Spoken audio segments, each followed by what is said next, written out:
Boa noite, meu amigo, minha amiga. Estamos aqui para fazer mais um programa Ondas da Paz, direto aqui dos estúdios da TV Harmonia, nessa nova fase que se inicia e que estamos construindo juntos, principalmente com a sua participação, com o seu envolvimento nesse novo projeto. E nós hoje estamos aqui para fazer mais esse programa Ondas da Paz, um programa que trata de espiritualidade, espiritismo, a cultura da paz, autoconhecimento. Temos aqui hoje a grata alegria de ter a presença de nossa amiga Márcia Matos, terapeuta, jornalista, coordenadora do grupo de estudos e autoconhecimento André Luiz, aqui do Centro Espírita La Harmonia. Boa noite, Márcia. Boa noite a todos. É um prazer estar aqui. Muito bem. E para também nos ajudar nesse debate, a gente trouxe aqui uma aluna da Universidade Livre do Espírito, aqui do Centro Espírita Harmonia, de um trabalho belíssimo da Fundação La Harmonia, e que também já foi coordenadora do passe aqui das segundas-feiras na casa, nossa amiga Thelma. Boa noite para os nossos amigos e amigas internautas. Boa noite, e é um prazer estar aqui participando desse programa. Pois é, a gente espera aqui conversar hoje sobre as obras de André Luiz e as contribuições dele ao movimento espírita. Mas antes nós vamos à nossa mensagem do dia.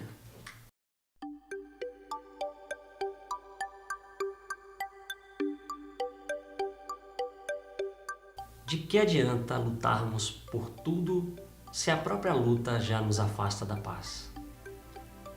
De que adiantam as conquistas se às vezes elas envolvem perdedores? De que adiantam as ambições se elas pressupõem que os desejos inatingíveis devem nos consumir a tal ponto de nos extenuarem? De que adiantam muitas das nossas aspirações se em verdade elas nos conduzem ao desgosto e a muitas frustrações? O problema é que invertemos a ordem na busca do que realmente nos realiza. Entregamos-nos às paixões e aos desejos como se eles fossem o fim em si mesmos. Em verdade, a grande busca se estende por todas essas pretensas dádivas que anelamos. Qual sob as nuvens que iluminam o dia sem ser visto, Deus permanece oculto por trás das suas criações, aguardando que o seu coração se aquiete para poder percebê-lo. Nas agitações concernentes à vida moderna, entregue a toda sorte de busca, perdemos a referência do ideal a ser perseguido. A grande meta é Deus, e Ele só pode ser encontrado por aquele que se dispõe aos três grandes caminhos: a quietude, o desapego e o serviço em nome dele para a vida. Quando praticarmos diuturnamente na vida estes preceitos, começaremos a construir a paz duradoura em nós. De repente, teremos alcançado uma serenidade que nos fará entrar em contato com a alegria manifestada nas coisas mais simples, que apacentará o nosso coração e revelará a essência das coisas, retirando-nos do desgaste das buscas inúteis e energizando-nos e pacificando-nos para nos fazer pleno.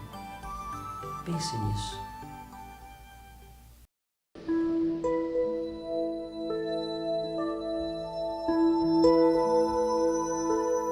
Pois é, minha amiga e meu amigo, estamos aqui de volta, como eu disse, para a gente conversar sobre um espírito muito marcante no nosso movimento espírita, dentro da doutrina espírita.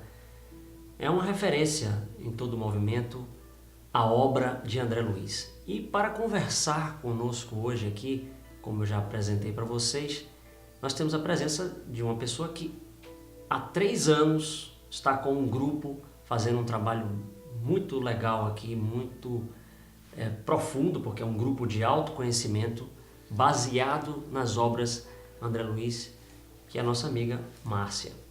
Então eu começaria perguntando, primeiro para que a gente pudesse esclarecer, Márcia, quem foi mesmo esse espírito André Luiz, tão falado e aí, até certo ponto, desconhecido por muitos do movimento espírita? Ele é bem falado no movimento espírita. Ele foi um homem comum. Ele foi um médico sanitarista, morou no Rio de Janeiro, era um homem casado, tinha 3 filhos, né? 2 meninas e um menino. E era da classe média, estudou, teve vantagens sociais e viveu submetido à época mesmo, né? Submetido à cultura, com aquele comportamento em que a religião não tinha uma presença marcante, era uma coisa mais para cumprir uma coisa oficial, né? Ele ia na igreja, mas ele não se detinha, nunca refletiu e nunca se interessou. Trabalhava como médico, algumas vezes fazia o que ele chamava de caridade, mas sempre alguém impondo a ele, nunca de boa vontade. Viveu a vida dele, bebeu, sorriu, né? Extravasou um pouco. E aí ele teve sífilis, teve complicações e uma oclusão intestinal, fez uma cirurgia e terminou desencarnando em função disso. Tanto que quando ele vai para o mundo espiritual, quando ele vai para o umbral, né, ele chega até o umbral, a reclamação dele é que todo mundo chama ele de suicida. Voltaram logo essa marca no cidadão. Marca dele, né, porque foi o descomprometimento com o corpo físico e com o compromisso que ele trouxe para essa vida. Ele se perdeu mesmo no coletivo, né? Naquela persona de médico bem-sucedido, né? Então ele se dava o direito de curtir a vida, de aproveitar o status dele, ele não tinha preocupação com o outro, ele não se ocupou de espiritualidade, nada disso. Ele viveu a vida como a maioria de nós vivemos aqui na Terra. Isso é interessante, né? Porque minha amiga, que é bem provável que começou no espiritismo, a gente tem a questão de, às vezes, tomar André Luiz como um espírito superior, né? Nós espíritos, não, está nas obras de André Luiz, e é uma referência. E como poderia se dar uma transformação dessa? Um indivíduo que teve essa vida comum, ele de fato foi um médico de destaque, mas era um homem comum, com os hábitos, defeitos, de repente se transforma numa referência. Ele de fato sofreu essa transformação no mundo espiritual, virou um espírito superior, você poderia dizer assim, ou nada mais alguém que criou, se ocupou de estudar a natureza humana e daí ele conseguiu criar realmente um conhecimento sobre essa experiência dele no mundo espiritual e passar isso para as pessoas. Como é que é essa coisa do espírito superior, André Luiz? Como é que você vê isso? Para muitos espíritas, quero dizer que eles tomam isso. Na verdade, ele teve um investimento muito grande, né? Ele levou 8 anos no umbral. Né? Ele levou 8 anos se envolvendo com as personas dele, né? Sem ter uma identificação espiritual. Ele não tinha um instrumento para se perceber como espírito. Então ele procurava onde estava a vida dele. Ele era um médico, quando chamava ele de suicida, ele brigava porque ele não cometeu suicídio, que ele tinha sofrido muito. Então ele passou muito tempo nessas questões até que ele começa a pensar em Deus. E até que ele ora, se entrega, né, a Deus, pede ajuda, pede misericórdia, então ele é recepcionado.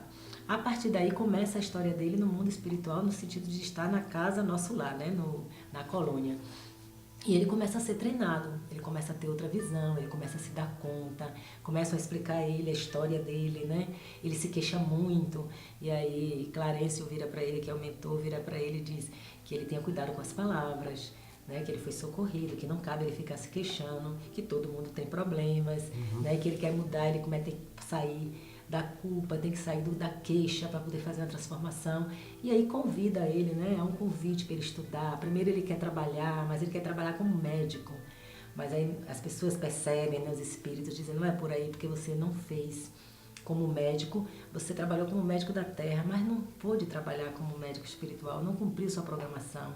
Então ele vai aprendendo. Ele tem a mãe dele, que é um espírito muito elevado, que foi quem protegeu ele o tempo todo, né? E tentou tirar ele o mais rápido possível do umbral. Então esse espírito também orienta muito a ele. Tem uma passagem interessante que ele procura a mãe, né, e se deita no colo, né, e chora, contando que a esposa ficou na terra, as filhas.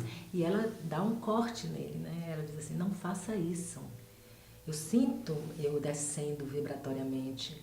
Aqui nós somos irmãos. Na terra tem até cabimento, né, o choro, a lamentação com a mãe, mas aqui nós somos espíritos. Né? Estamos diante de Deus, somos irmãos diante de Deus. Então ele vai aprendendo. E ele insiste muito em visitar a família dele e o pessoal fica adiando, né? Tirando da cabeça dele. Porque ele imagina que a esposa está chorando por ele, os filhos, todo mundo chorando. Ele já passou 8 anos no Brau e ainda acredita nisso. Então há toda uma preparação até que consentem que ele vá.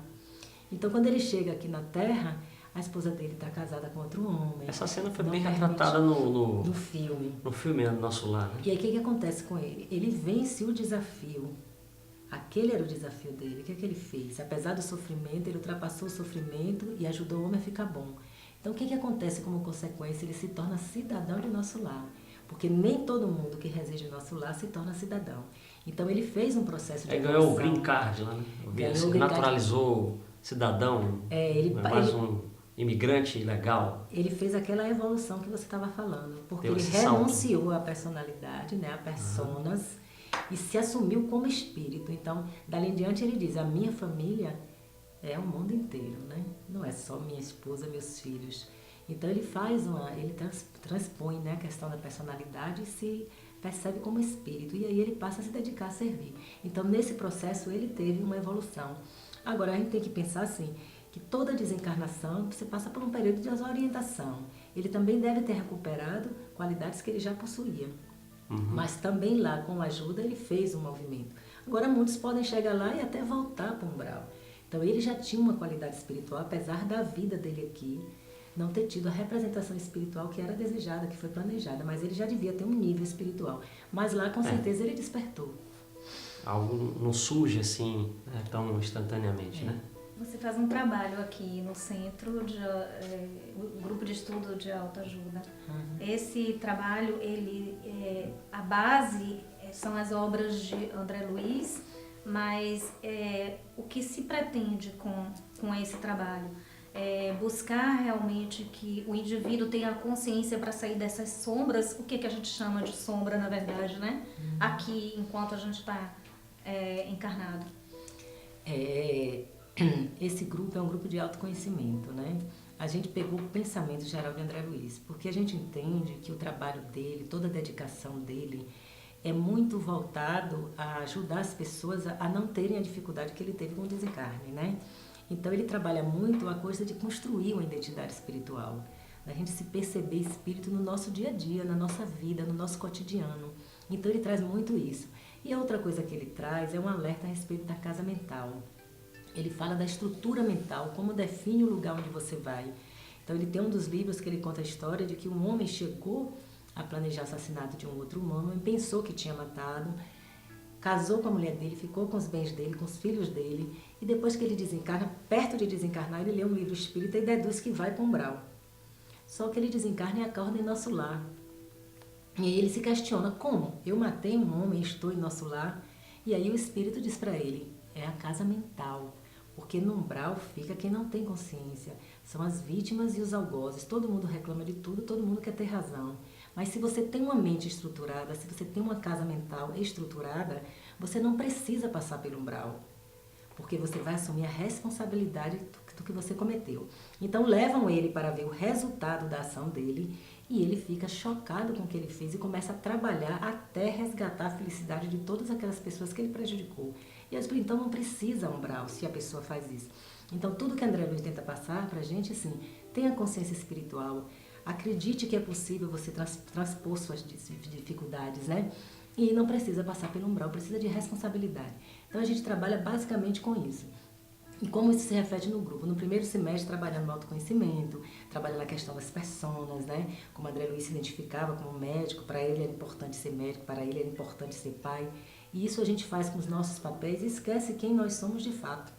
Né? Se você perguntar quem é você, eu vou dizer, sou Márcia, sou jornalista, sou terapeuta. Mas quem é você? Né? É preciso saber que eu sou um espírito eterno. Então a gente trabalha na primeira unidade com conceitos junguianos para trabalhar essa questão do autoconhecimento. E no segundo semestre a gente trabalha com a espiritualidade mesmo. A gente também vai para a obra de André Luiz, onde ele fala sobre morte, ele coloca algumas questões sobre morte, sobre mediunidade, sobre relação com os espíritos. Há um livro de André Luiz que eu acho um dos livros mais interessantes que eu li, que é o Obreiros da Vida Eterna, onde o cidadão que, por exemplo, tem medo de morrer, quer saber como é que é o processo do desencarne, tem uns 5 ou 6 relatos, né, de processos de desencarnação, todo o acompanhamento, o indivíduo no hospital, no leito de casa para desencarnar. E eu acho muito interessante porque tem todo o detalhamento do processo, o desligamento, os chakras, a equipe espiritual, o preparo da família. Então, a obra de André Luiz realmente ela é rica dessa experiência, né? Ele foi um precursor desse processo de relatar o mundo espiritual de forma organizada, estruturada. Muitos outros espíritos tentaram seguir o seu caminho de relatar. Não é apenas um repórter passivo que relata, mas é alguém que se posiciona, porque você veja, os primeiros livros dele, ele começa esse processo de relato. O Nosso Lar é um livro extremamente de relato. Mas aí, a partir daí, ele começa já em outros livros, como eu citei, esse Obreiros, ele já começa a se posicionar.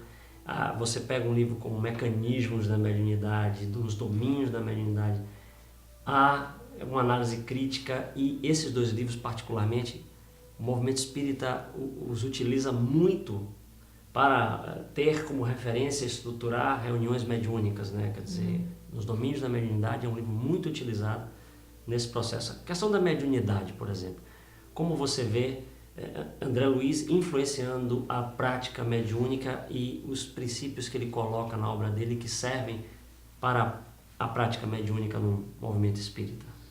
Olha, os livros técnicos dele, né, que um deles é Mecanismo da Mediunidade, ele explica cientificamente a mediunidade. Ele, inclusive, utiliza já alguns conceitos da mecânica quântica para explicar. Mas, na verdade, o que eu mais gosto de André Luiz é justamente quando ele se demora em mostrar a realidade prática.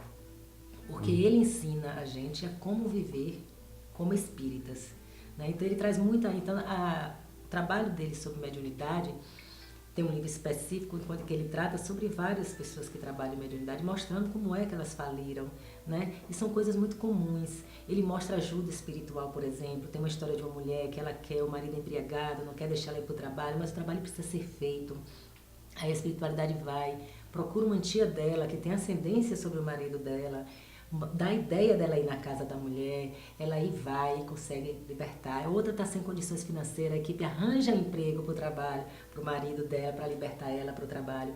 E vai mostrando assim, que quando a gente assume a responsabilidade com a mediunidade, a equipe espiritual está de junto trabalhando. E que esse é um compromisso sério, que foi feito antes de encarnar e que precisa ser respeitado. Porque muitos também voltam desesperados por não ter realizado a tarefa. Tem um livro dele, inclusive, que tem uma reunião de médiuns fracassados, acho que não é isso? Exatamente. Você lembra qual é um grupo. O livro? Eu estou aqui tentando me lembrar. Não é Nos Domínios da Mediunidade, não? Os Mensageiros. Os Mensageiros. Os Mensageiros. Já tem uns 20 anos que eu li os livros de André Luiz, mas de qualquer forma, eu me lembro que tem uma assembleia de médiuns fracassados.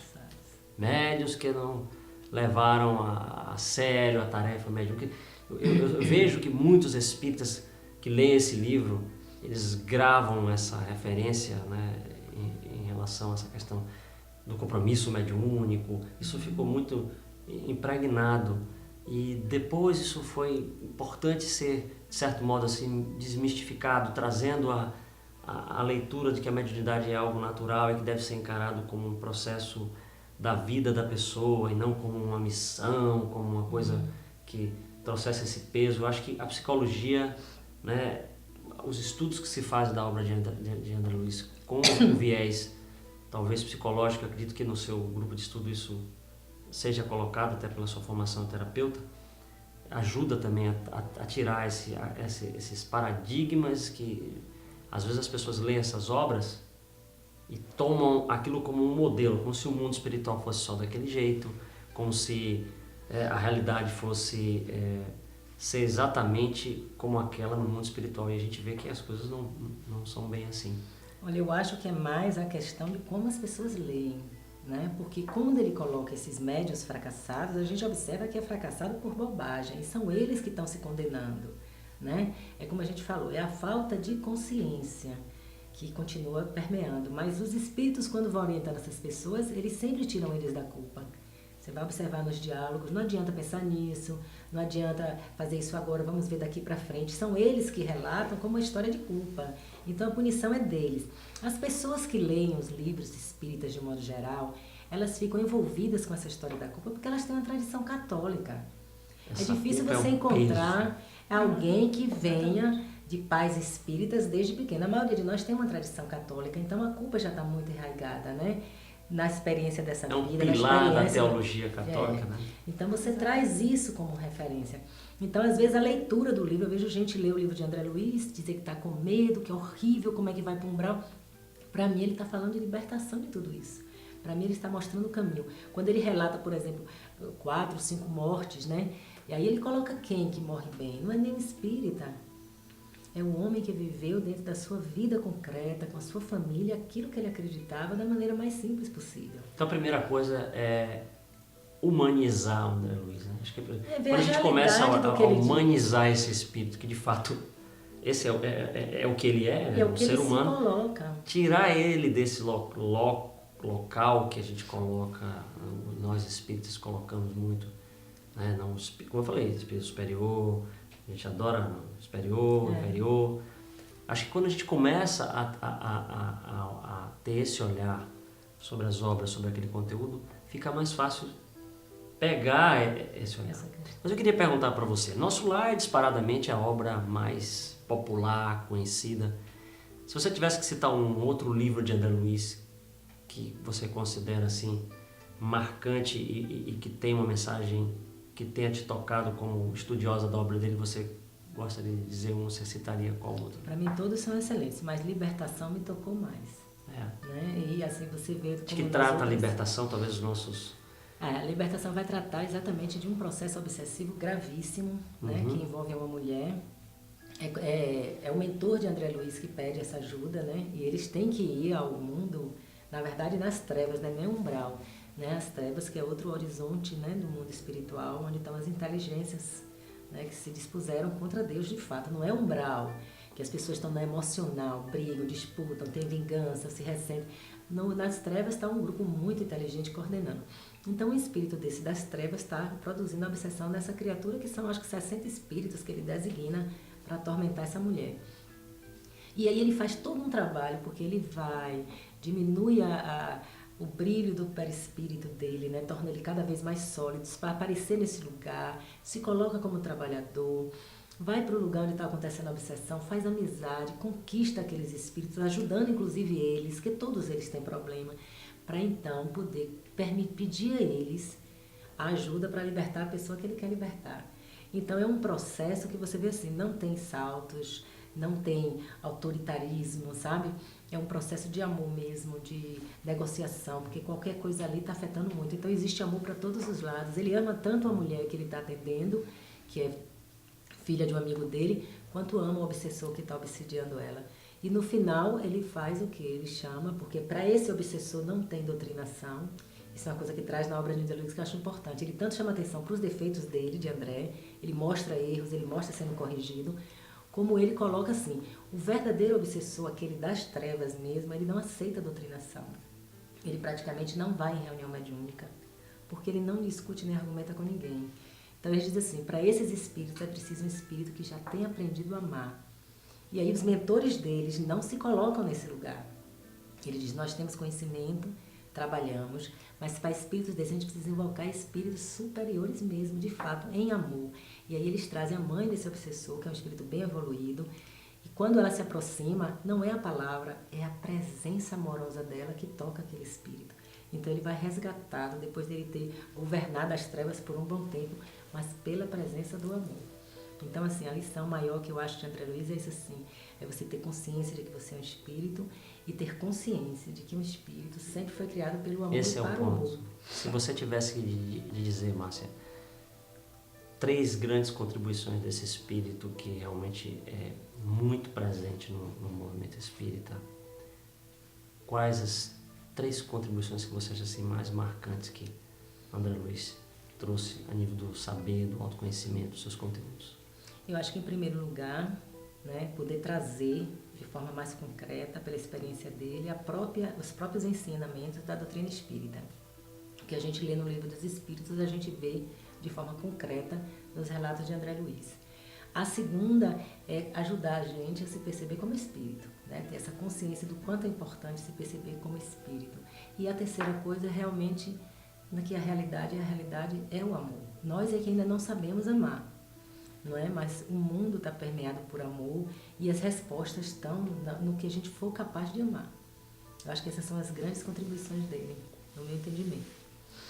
Pois é, você que tem a curiosidade de conhecer a obra desse espírito, como eu falei, são diversos livros, eu trouxe até aqui para não me perder, porque são vários livros.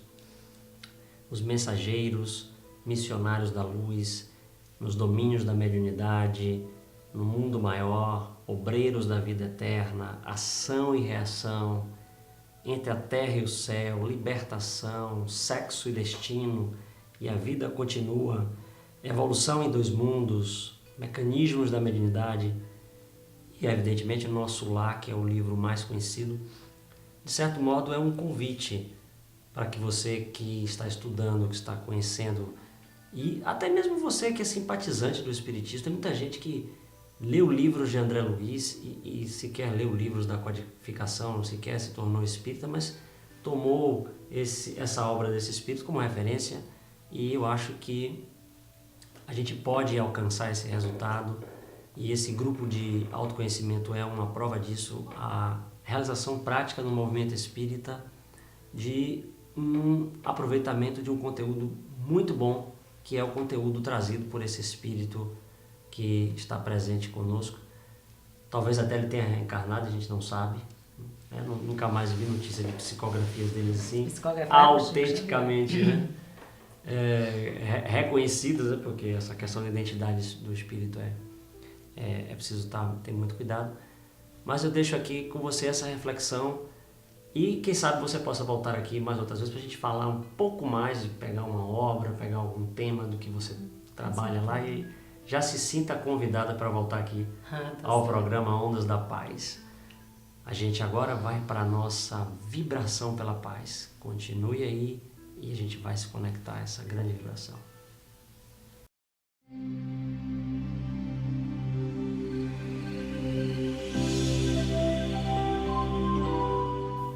Bom, meu amigo, minha amiga, eu gostaria de convidar você agora para o nosso momento de meditação e de vibração pela paz, esse momento em que todos nós podemos nos conectar, você que está aí assistindo, com cada um de nós que se encontra aqui no estúdio e toda essa corrente de espectadores que estão assistindo o nosso programa. Então eu convido você a suavemente poder fechar os seus olhos, colocar-se numa posição confortável, respirar, que você possa inspirar e expirar, deixando que o ar penetre nos seus pulmões, renovando o seu sangue, renovando tudo que está em você. E então você vai fazendo contato com o seu coração, mergulhando no seu mundo interno, conectando-se ao seu coração. Você pode ouvir o seu coração bater, pulsar.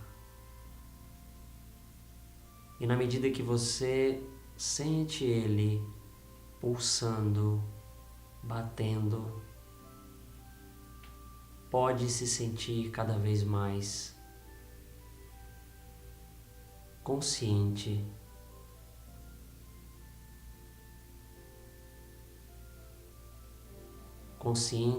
de quem você é, do espírito que você é. E então você pode dizer: eu não sou esse corpo, eu não sou essas emoções, eu não sou essas sensações, eu sou algo mais além de tudo isso.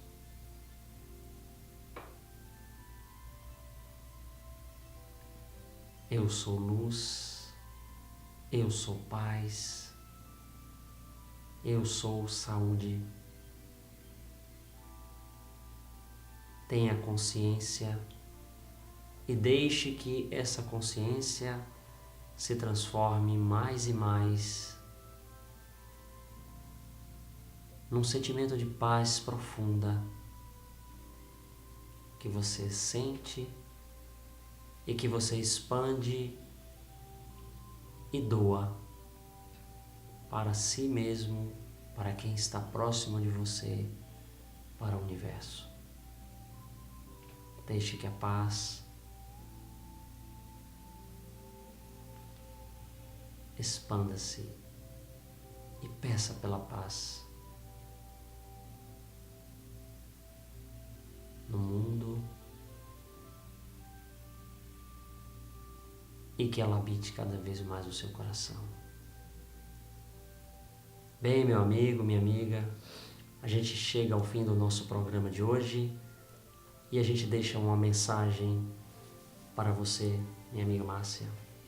Eu desejo a vocês que leiam a obra de André Luiz, né, e possam permitir que se sensibilizar e compreendê-la, vai ser importante. Thelma. Eu quero aproveitar esse momento de vibração e pedir às pessoas que lembrem do slogan do La Harmonia, do Centro Espírita La Harmonia. O amor é a força propulsora do universo.